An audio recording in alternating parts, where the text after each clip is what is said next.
Avez-vous accès sur Internet par Starlink? Starlink, Elon Musk. Avez-vous accès? C'est depuis où? Depuis votre pays de naissance? Votre pays de naissance a accès à Starlink. Est-ce dangereux ou pas? Est-ce une décision intelligente ou une très bête décision qu'on va découvrir tout de suite?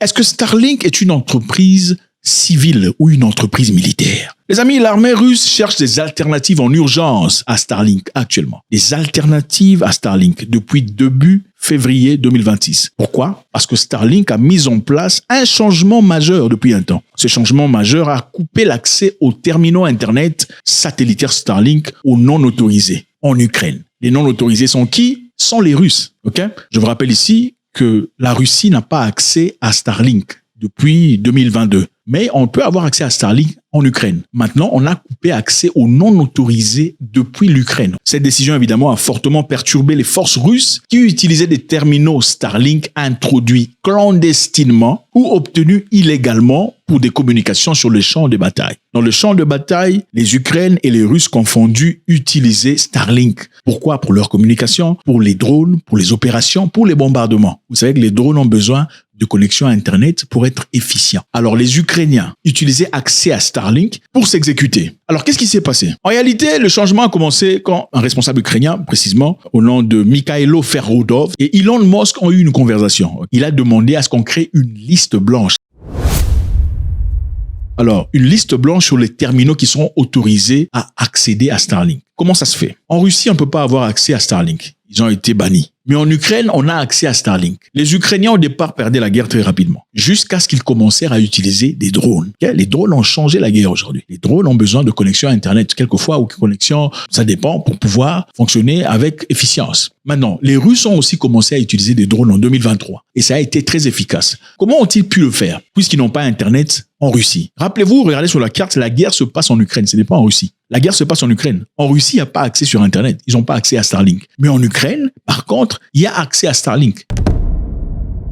Quand la guerre a commencé, comme le font généralement les pays à grande puissance, ils vont bombarder vos infrastructures de communication. Les Russes n'ont pas fait différemment. Ils ont détruit complètement l'infrastructure de communication ukrainienne pour les empêcher de communiquer de manière efficiente. Alors, alternativement, Elon Musk a offert accès à Starlink aux Ukrainiens pour continuer à faire la guerre. Maintenant, les Russes entrés en Ukraine se sont servis des terminals. Vous savez comment Starlink fonctionne? Starlink a des satellites, à peu près 6000 satellites en low orbite, a besoin des terminaux ou des terminaux en pas pour pouvoir recevoir les BIM et les connexions Internet. C'est-à-dire, Starlink est ouvert à tout le monde en Ukraine si tu as un terminal ou des terminaux. Les Russes ont pu introduire leurs propres terminaux venant de plusieurs pays, des pays de l'Union soviétique. Maintenant, les Ukrainiens ont remarqué que les Russes sont devenus aussi très efficaces dans l'utilisation des drones, dans la communication et plusieurs autres choses. Alors, ils ont demandé à ce que puissent fermer accès aux Russes. La liste blanche ici veut simplement dire on va enregistrer des terminaux Starlink ukrainiens officiellement. Okay? Les terminaux militaires seront enregistrés et les terminaux civils seront enregistrés. Ça sera comme un MAC adresse. Ça s'explique comment? Chaque outillage, par exemple électronique, a ce qu'on appelle un MAC adresse, donc un numéro unique qui permet son identification en ligne. Donc, pour avoir accès à Internet à travers Starlink, il faut présenter ton identifiant MAC adresse et l'enregistrer pour avoir accès. Chaque jour. Donc, on ne peut pas copier le MAC adresse de qui que ce soit. Chaque jour, on change, on branche, on débranche certains devices de leur connexion sur Starlink. En faisant cela, on a enlevé l'habilité des Russes de pouvoir se connecter sur Starlink utilisant des terminaux venant d'ailleurs. Chaque terminal ukrainien est désormais enregistré. Pour comprendre mieux, ça veut dire quoi? C'est un peu comme si j'ai des baffles, okay? Des baffles avec des microphones sans fil. Okay? Microphone sans fil, tu peux parler, ça va connecter mes baffles et tout le bazar. Mais maintenant, la liste blanche, c'est-à-dire je peux activer mon histoire de sorte qu'à ne recevoir de voix ne venant que des microphones bien identifiés et un nombre limité de microphones. Si un autre microphone venant du voisin veut se servir du microphone pour nous déranger, sa voix ne sera pas diffusée de mes baffles. Vous comprenez un peu? C'est comme ça qu'il fonctionne. Starlink est arrivé en Ukraine, évidemment, comme je l'expliquais, après l'attaque russe sur l'Ukraine. Elon Musk a habilité 50 000 terminaux gratos pour les Ukrainiens. 50 000. Vous allez utiliser ça, vous allez regarder Netflix pendant que la guerre se passe, sans difficulté. Starlink a été très efficace pour les Ukrainiens jusque-là. Numéro 1, la connexion Internet est rapide et fiable. Ça ne se coupe pas. Starlink fournit un Internet satellitaire rapide, fiable, presque partout, même dans les zones les plus reculées, où les zones où il n'y a pas de réseau téléphonique. Le brouillage de Starlink est très difficile. Le brouillage électronique, c'est simplement l'interception, quelquefois la déconnexion de communication. C'est-à-dire, dans la guerre électronique, quand tu veux parler à ton ami et qu'il y a un adversaire capable, il peut brouiller votre connexion de façon que vous ne soyez pas en mesure de communiquer, de discuter. Alors, avec Starlink, ça devient très difficile. Pourquoi? Parce que Starlink a 6000 satellites. Avec 6000 satellites qui volent à 550 km, contrairement aux satellites ordinaires qui volent à 30 000 ou plus, la fonctionnalité, la puissance de l'engagement est très forte. Ça devient alors très difficile de pouvoir bloquer. Pourquoi? Même si vous essayez de brouiller la communication d'un terminal avec un satellite, puisqu'il y a 6000 satellites, ça peut rapidement changer de connexion à un autre satellite et continuer la connexion. Bien que les Russes ont essayé à plusieurs reprises de brouiller cette communication de Starlink, ça a été pas très efficient. La communication est sécurisée.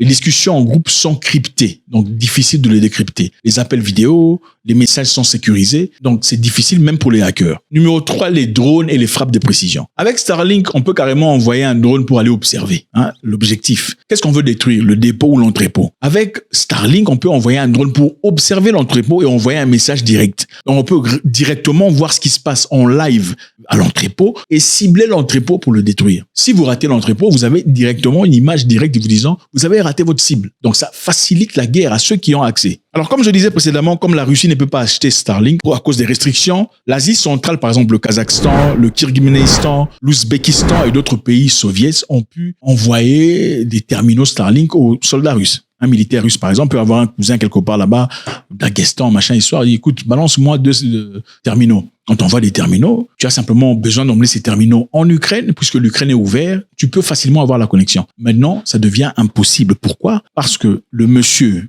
ukrainien a eu sa discussion avec Elon Musk, désirant ainsi de limiter le nombre de terminaux Starlink qui peuvent avoir connexion à partir de l'Ukraine, excluant ainsi toutes les unités russes. Alors, ma question ici est celle-ci. Je pense que c'est important, il faudrait que vous le compreniez. Il ne s'agit pas seulement de la Russie et l'Ukraine, il y a aussi vous et votre pays. Est-ce que Starlink est important ou nécessaire pour votre existence? C'est une très bonne question. Je vous rappelle ici, il n'y a pas très longtemps, Elon Musk a accusé l'Afrique du Sud de racialisme effréné contre les Blancs.